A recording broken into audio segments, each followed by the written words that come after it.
Assalamualaikum warahmatullahi wabarakatuh. Selamat datang di channel Resensi Institute. Apakah kesuksesan hanya bergantung pada kekayaan dan kekuasaan?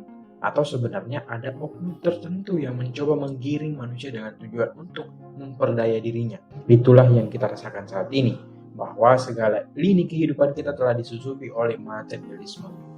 Tidak banyak dari kita yang menganggap bahwa kesuksesan tergantung dari banyaknya mobil yang kita miliki, istri yang lebih dari satu, selalu memakai pakaian mewah setiap hari, atau makanan yang mahal. Itu semua terpampang jelas dalam akun sosmed yang kita miliki masing-masing. Dan itu pun berujung kepada penyesalan diri dengan menganggap mengapa mereka dilahirkan sebagai orang yang kaya.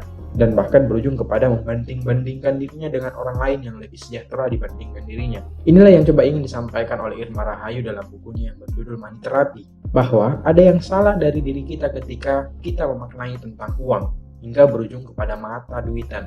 Uang bukanlah segala-galanya. Ketika kita memaknai uang di atas segala-galanya, kita akan menghalalkan segala cara. Nah, ada beberapa hal yang harus kita singkirkan ketika ingin mencoba memperbaiki cara kita memaknai uang. Yang pertama, sombong, yakni orang yang merasa lebih pintar dan tidak percaya pada janji Allah Subhanahu wa Ta'ala. Orang semacam ini biasanya selalu merasa tidak layak mendapatkan ujian kesulitan yang menimpanya. Yang kedua adalah gengsi, yakni orang yang tidak peka terhadap kesempatan karena terlalu memikirkan harga dirinya. Misalnya punya bakat menjadi seorang pelawak, tetapi malu untuk mendaftarkan dirinya di audisi pelawak. Yang ketiga adalah ego, yakni orang yang selalu menyalahkan pihak lain atas kegagalan atau hambatan dalam hidupnya. Yang selanjutnya adalah money oriented, yakni orang yang pikirannya uang melulu, seolah-olah uang bisa membebaskan dirinya dari masalah. Orang seperti ini semakin diberi uang, semakin tidak puas dan biasanya kikir, termasuk kikir terhadap dirinya sendiri, apalagi untuk orang lain. Yang selanjutnya adalah boros. Boros terbagi menjadi dua, yaitu ada orang yang gemar berfoya-foya dan yang kedua tidak proporsional terhadap pengelolaan uangnya. Ingin menjadi orang yang dermawan tetapi di satu sisi keuangannya masih menipis hingga berujung kepada menyiksa diri. Nah, apa yang harus dilakukan? Dalam buku Start With Why dijelaskan titik awal dari perjalanan kita, baik itu karir, percintaan, dan hal-hal lainnya, harus diawali oleh sebuah alasan. Mengapa demikian?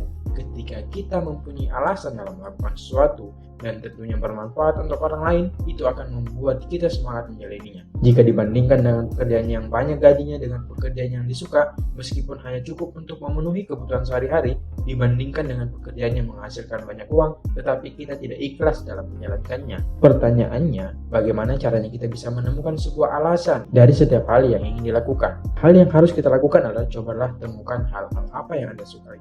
Contoh, jika Anda suka dalam kegiatan menulis dan mengajar, cobalah untuk kembangkan skill Anda di bidang tersebut. Anda akan temukan sendiri bagaimana hal yang Anda suka akan mendatangkan rezeki dari arah yang tidak disangka-sangka. Kembangkanlah skill Anda dalam habit sehari-hari, karena pekerjaan yang disukai ditambah dengan sebuah alasan penting dari tujuan Anda akan temukan arti hidup yang sesungguhnya.